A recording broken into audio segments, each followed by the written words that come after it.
10-year-old Jordan stood trembling in a torn jacket, holding the only thing his late grandma left him, a black card. The clerk didn't check the balance. She called him a bottom feeder and had security drag him out while the wealthy customers cheered. But she didn't know who was watching from the window. Within minutes, her smug smile would turn to tears of terror thanks to her ignorance. The story is just getting interesting. Don't let the innocent stand alone.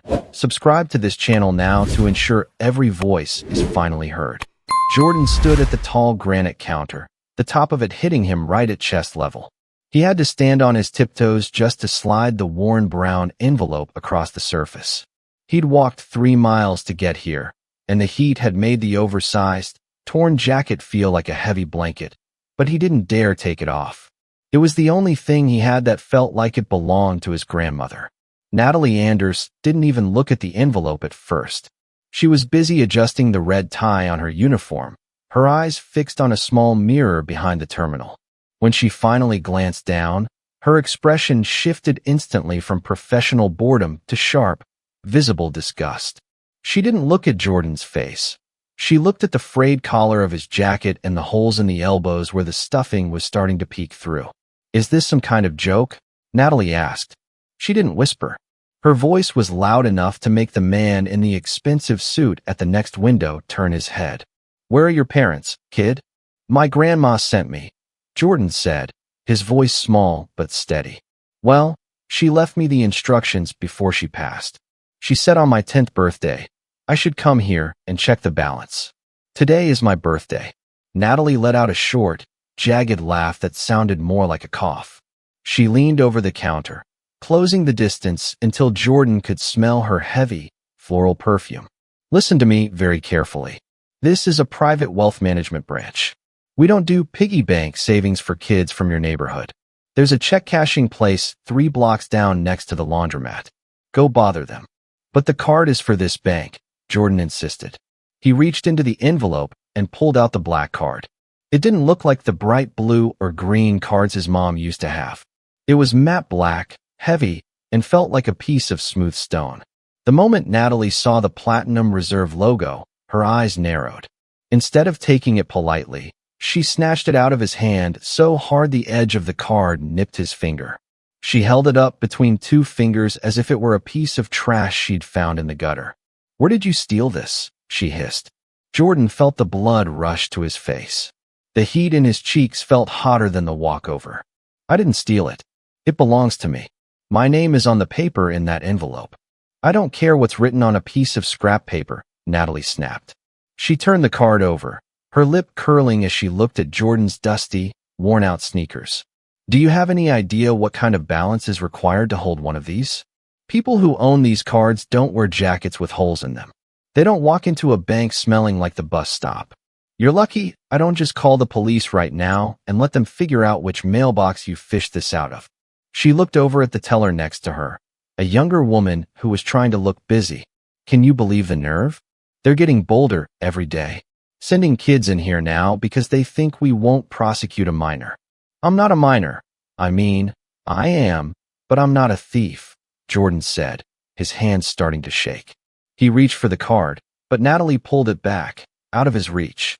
"You're a liar is what you are," she said, her voice dripping with a casual, practiced cruelty. "Look at you. Look at your skin, your hair, those shoes. You don't belong on this side of the glass, and you certainly don't own a high net worth account. I'm keeping this card. It's clearly stolen or lost, and I'll be filing a report. Now, get out before I have the guard put his hands on you." Jordan looked around the lobby. There were at least 5 other adults within earshot. A woman in a silk dress looked away the moment his eyes met hers. The man in the suit just checked his watch, looking annoyed that Jordan was taking up valuable time. The silence of the room felt like a physical weight, pushing down on his shoulders, trying to make him as small as Natalie said he was. "Please," Jordan whispered. "Just put it in the machine. Just check the name." Natalie didn't move. She just stared at him with a look of pure, unadulterated coldness. To her, Jordan wasn't a customer. He wasn't a 10-year-old boy on his birthday, and he wasn't a grandson carrying out a final wish. He was just an interruption, a type of person she decided didn't count. "I'm not touching my computer for a scammer," she said, dropping the card onto the marble counter with a sharp clack. "Security. We have a disturbance at window 4. Look at this, everyone. We have a junior executive in our midst." Natalie didn't wait for the security guard to arrive before she started the show. She leaned over the side of her workstation, waving the black Platinum Reserve card in the air like a trophy. She caught the eye of Sarah, the teller at the next window, and then signaled to Marcus, who was busy filing paperwork at the back desk. "Hey Marcus, come check out the new high-net-worth client," Natalie called out. Her voice was sharp, carrying easily to the back of the line where a dozen people were waiting. Jordan felt the eyes of the entire room shift onto him. He tried to pull the sleeves of his torn jacket down further to hide his shaking hands, but it only made him look more out of place. Marcus walked over, looking at Jordan's frayed jeans and the dirt-stained sneakers. He didn't even try to hide his smirk. "Is he here to buy the building or just the ATM?" Marcus joked, leaning against the counter. "He says his grandma left him this," Natalie said, tossing the card onto the counter. "He wants to check his balance." "I told him he should check the balance on his shoes first, because those soles are about to give up." The tellers laughed, a coordinated, professional sound that felt more insulting than a scream. It wasn't just the staff, though. Jordan looked back at the line, hoping to find one person who looked uncomfortable with what was happening. Instead, he saw a man in a pinstripe suit checking his gold watch and nodding in agreement with Natalie. A woman behind him, clutching a designer handbag, whispered something to her friend and pointed at the hole in Jordan's elbow. "It's a waste of time," the woman said, loud enough for Jordan to hear. "The bank shouldn't even let people like that through the front door. It's a safety issue." Jordan felt a lump forming in his throat. He wanted to explain that his grandma, Eleanor, had worked 2 jobs for 40 years just to make sure he'd never have to feel like this. He wanted to tell them that she'd worn shoes even worse than his so he could have a future. But the words wouldn't come.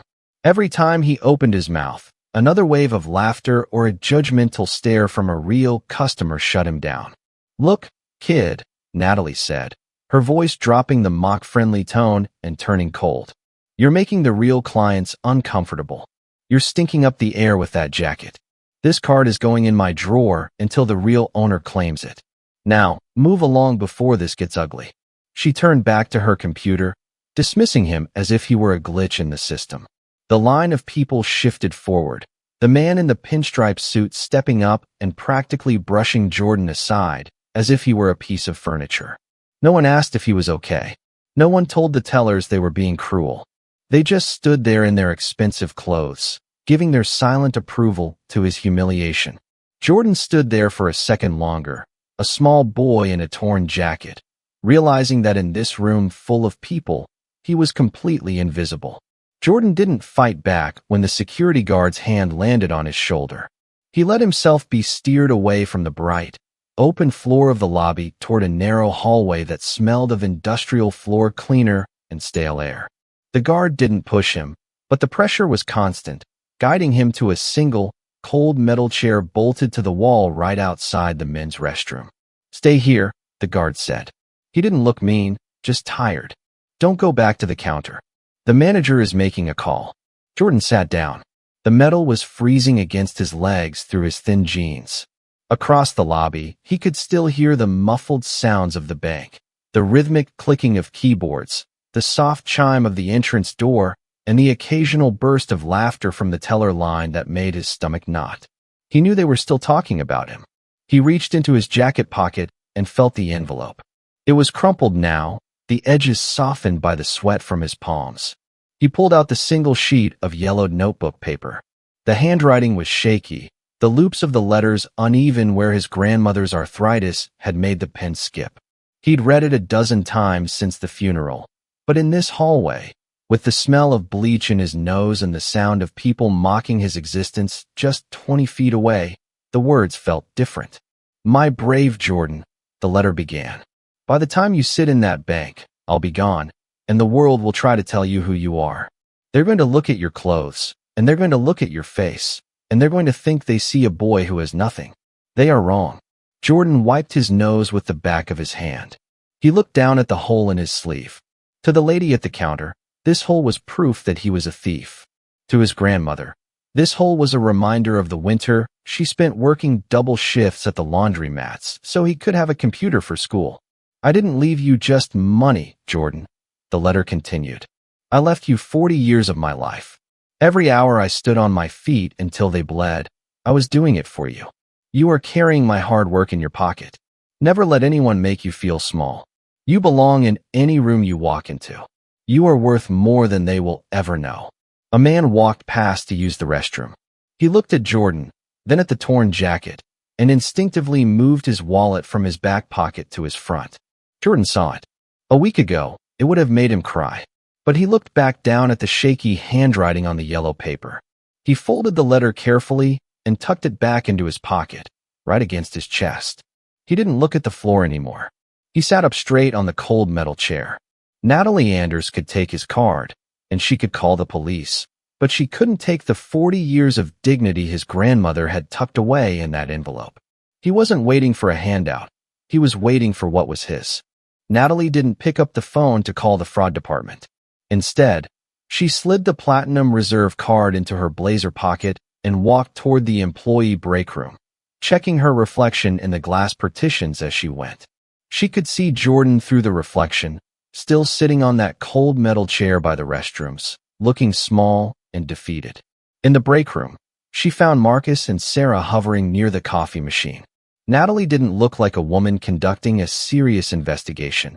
She looked like someone who had just heard a great joke. She grabbed a ceramic mug and started the brew cycle, the machine hissing as it filled the room with the scent of roasted beans. You guys won't believe the audacity, Natalie said, leaning against the counter. He actually stood there and told me his name was on the paperwork. These kids from the projects, they think if they put on a sad face and mention a dead grandmother, we'll just hand over the keys to the vault. Marcus laughed, stirring sugar into his cup. I saw him. That jacket looks like it was pulled out of a dumpster this morning. Did he really think he'd pass for a platinum client? Those accounts require $250,000 minimum just to open the door. He's probably just the runner, Natalie whispered, her voice full of a casual, dangerous certainty. The older guys send these kids in because they know we'll be gentle with them. But I'm not playing that game. I'm going to let him sit there and sweat for 20 minutes while I finish my coffee. Then I'll have the guard walk him out to the curb where he belongs. She took a slow, deliberate sip of her coffee, completely ignoring the phone on the wall that would have actually connected her to the verification center. She hadn't even swiped the card through the reader to see if it was active. She had already decided what the truth was based on the holes in Jordan's sleeves. Through the doorway, she saw a young woman in the lobby look toward the hallway where Jordan was sitting, a flicker of concern on her face. Natalie noticed and quickly stepped out, putting on a mask of professional busyness. Still waiting on the central office to confirm the theft report, Natalie called out loudly to no one in particular, making sure the customers heard that Jordan was a criminal. She walked back to her desk, the card still hidden in her pocket. The investigation, nothing more than a cruel delay to enjoy her power over a 10-year-old boy. Natalie stepped out of the break room, wiping a stray drop of coffee from her lip. She didn't go back to her computer. She didn't even look at the card in her pocket. She just nodded to the security guard and pointed a manicured finger toward the hallway where Jordan was sitting. Jerome, he's been here long enough, Natalie said, her voice loud enough to command the attention of the entire lobby. The account is a fabrication. It's a stolen card, just like I thought. Get him out of here before he tries something else. The guard, Jerome, walked toward Jordan. He didn't use his baton, but he stood over the boy, his shadow completely covering the small frame on the metal chair. All right, kid. Time to go. You heard the lady. Jordan stood up, his heart hammering against his ribs. But my uncle is coming. He's supposed to meet me here. Please, just check the name on the screen. I said move. The guard replied, his voice firmer this time. He gripped Jordan's upper arm. It wasn't a violent hold, but it was a humiliating one, the kind used on shoplifters and trespassers. As they walked through the center of the lobby, the silence was deafening. Every customer stopped what they were doing to watch the procession. Natalie stood behind her counter with her arms crossed, a look of smug satisfaction on her face. The man in the pinstripe suit stepped back as Jordan passed, as if he were afraid the boy's poverty was contagious. "Wait, my phone." Jordan scrambled to pull his old, prepaid phone from his pocket to show the guard the messages from his uncle. In his haste and the guard's steady pull toward the exit, the phone slipped from his sweaty grip. It hit the hard floor with a sickening, plastic crack. Jordan lunged for it, but the guard's grip held him back. Jordan looked down at the screen. A spiderweb of deep cracks had blossomed across the glass, turning the display into a black and gray blur. "Pick it up and keep moving," the guard muttered. Jordan bent down, snatched the broken device, and felt a hot tear finally escape his eye. He didn't want them to see him cry, but the broken screen felt like the final blow. It was the only way he had to reach the outside world, and now it was gone. The guard pushed the heavy glass doors open and nudged Jordan out onto the hot sidewalk. The cool air of the bank was replaced by the stifling city heat and the smell of exhaust. "Don't come back, Jordan," Natalie called out from the doorway, using his name for the first time just to twist the knife. "Go find a bank that deals in copper and scrap metal. We're close to you." The heavy doors swung shut with a muffled thud, locking Jordan out in the sun, clutching a broken phone and a heart full of shame, while the people inside went back to their business as if he had never existed. The heat from the concrete sidewalk soaked through Jordan's thin sneakers as he sat on a low stone bench near the bus stop. He didn't care about the heat, though. He was staring at the spiderweb of cracks on his phone screen, trying to swipe a thumb across the glass to see if it would still respond. It stayed black. A single tear tracked through the dust on his cheek and landed on the broken glass. He felt smaller than he ever had in his life. He felt like everything Natalie Anders had said about him was true. The sound of a low, powerful engine humming nearby made him look up. A black Mercedes S-Class pulled smoothly to the curb, its tires whispering against the asphalt. The rear door opened before the car had even fully stopped, and a tall man in a tailored charcoal suit stepped out. It was his Uncle Lawrence. Lawrence didn't look at the bank first. He looked at Jordan. He saw the hunched shoulders, the torn jacket, and the way the boy was trying to hide his face. In 3 long strides, Lawrence was at the bench, his hand reaching out to steady Jordan's shoulder. "Jordan, what happened? Why are you out here?" Lawrence's voice was deep and calm, but there was a sharp edge of concern underneath. Jordan didn't want to say it. He didn't want to repeat the words. But as Lawrence sat beside him, the boy's composure finally broke. "She wouldn't even check the card, Uncle Lawrence. She took it. She said I was a thief. She called me a beggar from the projects." Lawrence's jaw tightened. He looked at Jordan's broken phone and the way the boy was clutching his grandmother's letter. "Who said that, Jordan? Be specific." "The lady at the counter. Natalie." Jordan wiped his eyes with his sleeve. "She told everyone I was a scammer. She made the other workers come over and laugh at my shoes. She said people like us don't belong on that side of the glass. Then she had the guard throw me out." Lawrence stood up slowly. He didn't yell. He didn't make a scene on the sidewalk. He just buttoned his suit jacket and held out a hand to help Jordan up. The warmth in Lawrence's eyes had turned into something cold and disciplined. "They kept the card?" Lawrence asked. Jordan nodded. "She put it in her pocket. She said she was calling the police." "Is that so?" Lawrence looked toward the heavy glass doors of the bank. "Well, Jordan, it's time we go back inside. I think it's time she learns exactly whose name is on that paperwork." He didn't wait for Jordan to hesitate. He kept his hand on the boy's shoulder, a protective weight that signaled Jordan wasn't walking back in alone this time.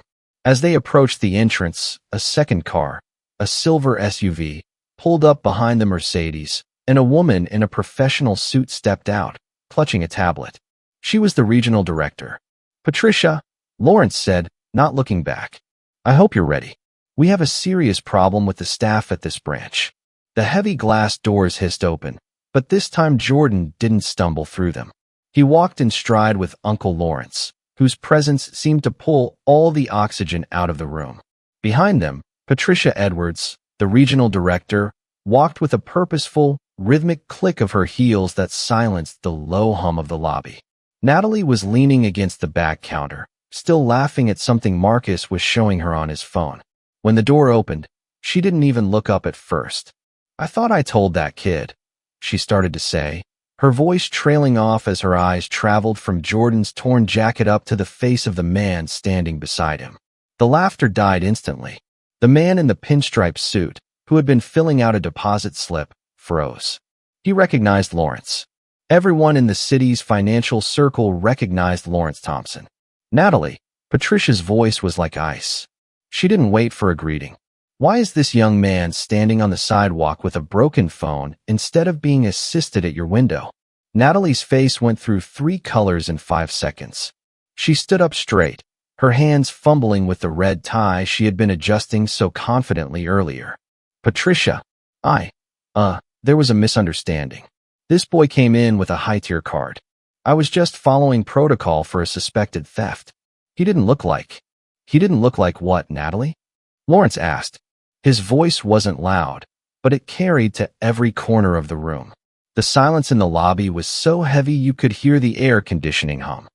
"Did he not look like the grandson of Eleanor Thompson, the woman who held an account at this branch for 42 years? Natalie's gaze darted to Lawrence's lapel, then to the regional director's grim expression. The smugness that had defined her face all morning vanished, replaced by a frantic, sweating desperation. She realized, all at once, that the kid from the projects wasn't a nameless intruder. He was the family of the bank's largest individual shareholder. "I have the card right here," Natalie stammered, her hand shaking as she reached into her blazer pocket. She placed the black Platinum Reserve card on the counter. It no longer looked like a piece of evidence. It looked like a ticking bomb. Jordan stood tall, his hand still gripped by his uncle. He looked at Marcus and Sarah, who were now staring at their keyboards, refusing to make eye contact. The humiliation gallery had closed. The people in the lobby who had laughed or looked away now stared at the floor, suddenly very interested in their own shoes. Natalie opened her mouth to speak, but no sound came out. She finally saw Jordan, not as a target, but as the owner of the room. "Swipe the card, Natalie." Patricia's voice was flat, leaving no room for argument. Natalie's fingers trembled so violently she dropped the Platinum Reserve card twice before successfully sliding it through the reader. The lobby remained in a suffocating silence as the system processed the request. No one moved. The man in the pinstripe suit had stopped pretending to write his deposit slip. He was staring at the screen, waiting. The computer gave a soft, rhythmic beep. Natalie's face went from pale to a ghostly, translucent white. Her eyes widened, darting across the numbers on the monitor as if searching for a decimal point that wasn't there. "Read it," Lawrence commanded. He stepped closer to the counter, his shadow looming over Natalie's station. "Read the balance out loud so every person who laughed can hear it." Natalie swallowed hard, her throat clicking in the silence. The available balance," she whispered, her voice cracking. "It's $487,263.14. A collective gasp rippled through the line of customers. The woman with the designer handbag looked like she wanted to sink into the floor. Natalie looked up at Jordan, her mouth hanging open, trying to reconcile the boy in the torn jacket with the $500,000 on her screen. "That money didn't come from a scam or a project's handout," Lawrence said, turning his gaze toward the onlookers in the lobby. "That money belongs to my nephew because my mother, Eleanor Thompson, spent 40 years teaching in a classroom with no air conditioning. She wore those same shoes until the soles were gone so she could put every spare cent into this account. She skipped meals. She took the bus in the rain. She saved for 40 years so that when her grandson turned 10, he wouldn't have to ask anyone for permission to exist." Lawrence looked directly at Natalie. "You didn't see 40 years of sacrifice. You didn't see a teacher's pension. You just saw a black kid in a jacket you didn't like." Jordan stood perfectly still, his hand reaching into his pocket to touch the shaky handwriting of his grandmother's letter. He wasn't looking at the money.